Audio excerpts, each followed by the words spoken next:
Confidence isn't noise. It's not in the bone-crushing handshake, the smug smirk, or the frantic words meant to fill an uncomfortable silence. That's not power. That's insecurity dressed in costume. True confidence is stillness.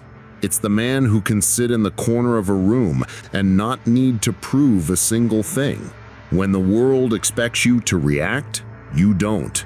When people bait you with words, you don't bite. Your presence speaks louder than their noise. Stillness unsettles the restless. It makes them question themselves because they can't read you, can't predict you, can't pull you into their game. And in that uncertainty, you hold all the power.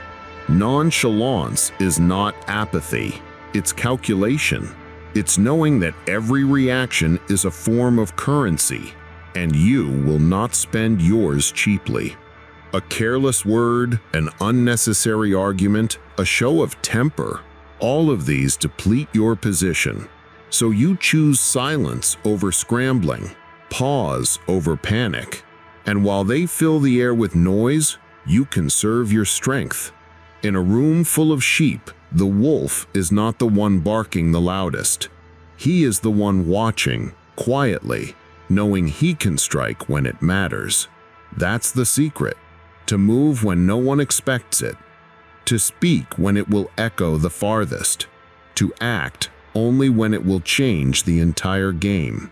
People confuse dominance with display, but the most dangerous man is the one who appears calm, untouched, unaffected.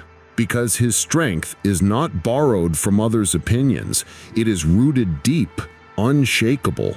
So the next time someone tries to drag you into petty chaos, remember, your reaction is their reward. And sometimes the greatest move is to give them nothing.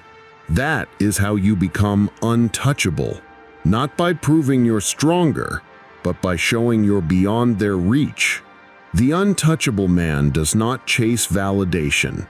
He doesn't scramble to correct lies told about him, nor rush to explain himself to those who've already decided who he is. Let them talk. Every word they waste on you while you stay silent only magnifies your presence. In the art of control, reaction is surrender. If they can pull you into their rhythm, they own the tempo of the game. So you break their rhythm by refusing to dance. The moment you stop moving to their tune, they falter, unsure of the next step. This is not weakness. This is warfare disguised as restraint. Machiavelli knew it. The appearance of calm is often the greatest mask for the preparation of war. And when you strike, it is not out of impulse. It is deliberate, calculated. One action that cuts deeper than 1,000 frantic moves. Your silence will be misread as fear. Let them believe it. A false sense of advantage lulls enemies into exposing their weakness. While they gloat, they grow sloppy. And when the moment comes, you end them quietly, without warning, so there is no chance for them to recover. To master this, you must detach from the urge to be understood. Most people defend themselves because they want the crowd to take their side, but the crowd's side changes with the wind. A man who stands unmoved in the storm, that's the man they remember. Not because he shouted the loudest, but because he didn't need to. So practice the art of the delayed strike. Hold your ground while others waste theirs.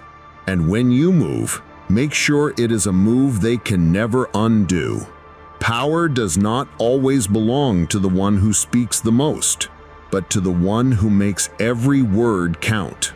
When you choose silence, you create a vacuum, and human nature abhors a vacuum. They will rush to fill it with guesses, fears, and stories.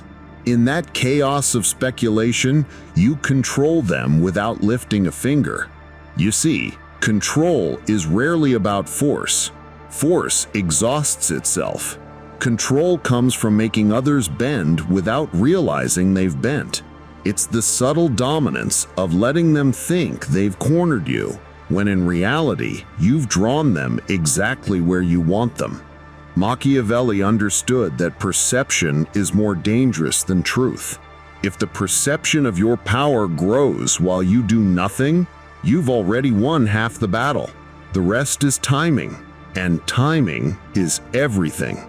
Strike too soon, and you reveal your hand. Strike too late, and you lose your window.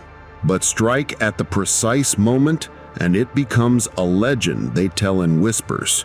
The man who waits is feared more than the man who acts without thought. Why?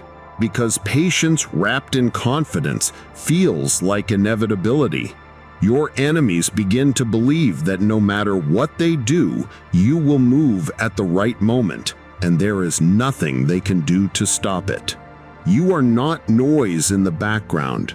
You are the still figure in the corner of the room everyone pretends not to watch but can't stop watching. Every gesture, every glance, every pause is magnified. They can feel that you are not here to impress. You are here to end things when the time comes. And when that time does come, there is no announcement, no warning. Only the clean precision of an act so final, it leaves no doubt about who was in control from the very start. The most dangerous man in any room is not the one who talks the most, but the one who listens with precision. When you let others speak, they reveal far more than they realize. They show you their fears in the way they justify themselves. They expose their ambitions in the way they exaggerate their victories.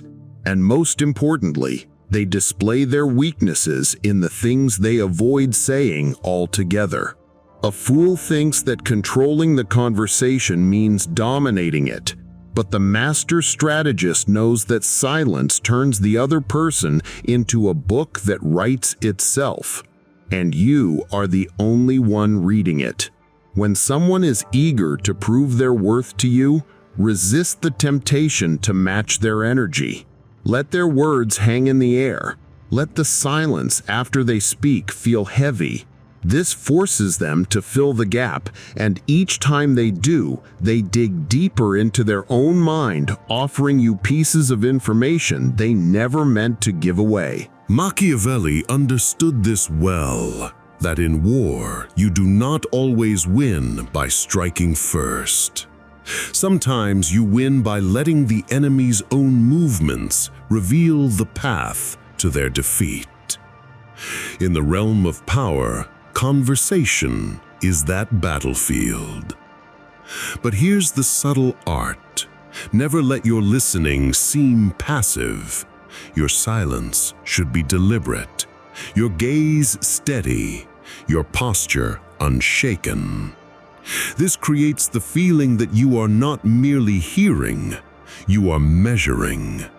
And people fear being measured more than they fear being challenged. Every time they speak, you sharpen your knowledge of their strengths and weaknesses.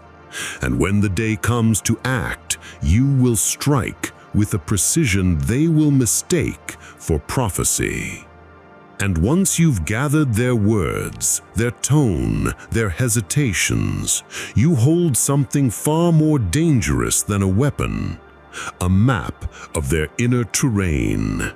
From here, the path is not to confront them directly, but to make them confront themselves. This is where the art turns colder. You begin to mirror their fears back to them, subtly, without accusation. A passing comment that echoes their own insecurity.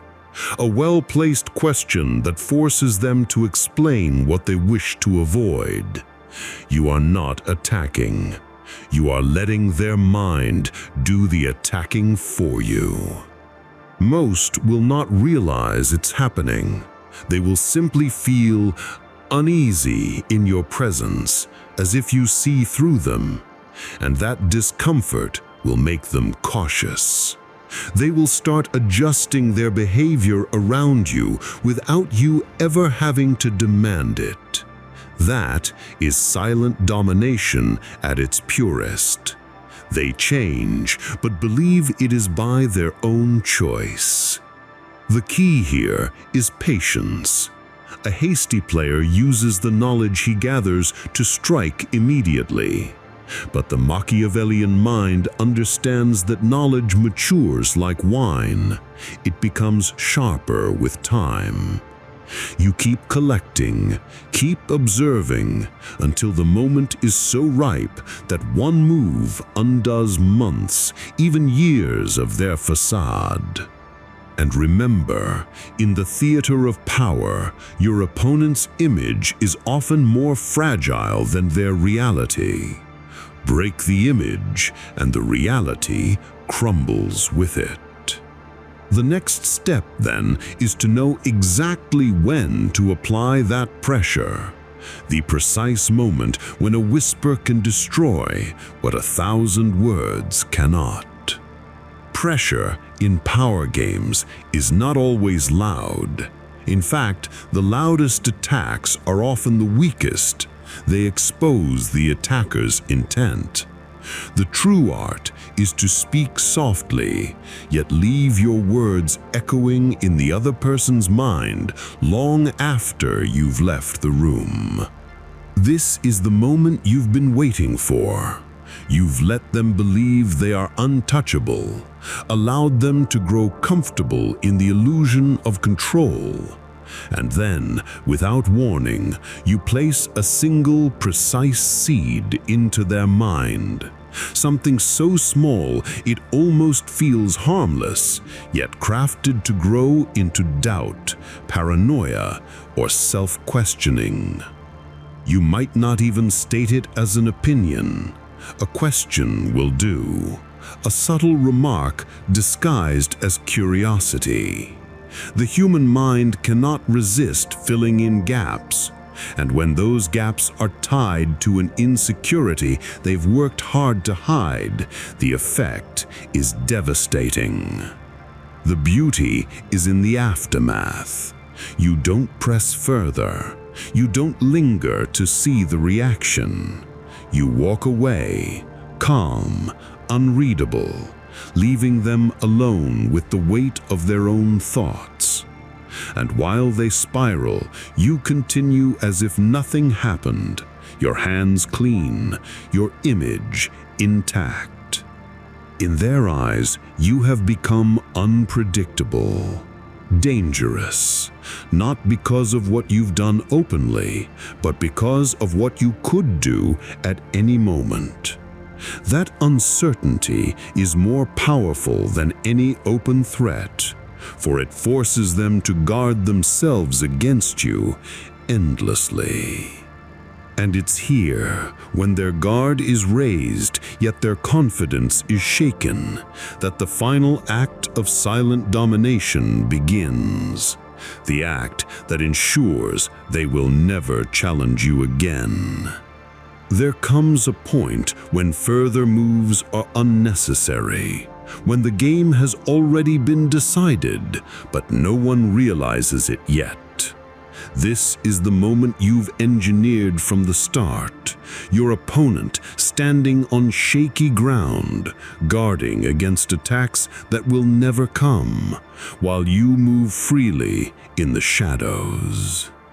The final act of silent domination is not to destroy them openly. It's to make their destruction look like their own doing. You do not deliver the final blow with force. You let time, doubt, and their own missteps finish the work for you. If you've played the game well, they will become their own saboteur. Their paranoia will push away allies. Their hesitation will cost them opportunities. Every choice they make will be colored by the seed you planted.